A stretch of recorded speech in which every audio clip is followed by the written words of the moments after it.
Hello friends, my name is Deepanjali Singh advocate.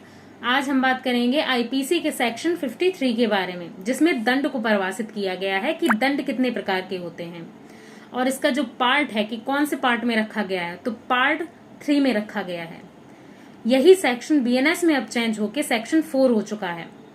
आप जानते हैं दंडों के विषयों में कि दंड कितने प्रकार के होते हैं, तो अब दंड बता देते हैं कि कितने प्रकार के होते हैं। पहला होता है मृत्यु दंड, दूसरा होता है आजीवन कारावास और तीसरा जो है वो अधिनियम 17 के अंतर्गत 1949 में हटा दिया गया था। तो टोटल 6 थे लेकिन 5 हो गए हैं। और चौथा है दंड कारावास का, जो कि साधारण और कठोर दोनों कारावास हो सकते हैं। और जो 5वां है उसको हम बोलते हैं संपत्ति संपहरण, और जो लास्ट है 6वां उसको बोलते हैं जुर्माना। तो ये 6 प्रकार के जो होते हैं दंड होते हैं, लेकिन फिलहाल एक हटा दिया गया, तो 5 प्रकार के दंड हैं। अब इसी में मैंने आपको एक दंड बताया है साधारण और जो कठोर कारावास होता है। तो इनमें अंतर क्या है?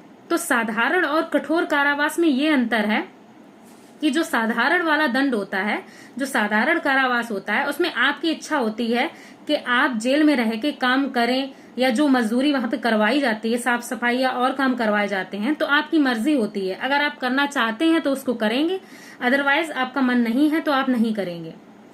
उसी तरीके से जो कठोर कारावास होता है, उसमें आपको जो काम है वो करना ही पड़ता है। वहां पे आपको काम बताया जाएगा, वो आपको करना पड़ेगा, आपकी मर्जी वहां नहीं चलेगी। तो इसको हम कठोर कारावास कहते हैं। और एक केस में ये भी बताया गया था कि ये जो मजदूरी करते हैं, इसकी आपको मतलब जो मजदूरी ये जो काम करते हैं उसकी मजदूरी भी देनी पड़ती है।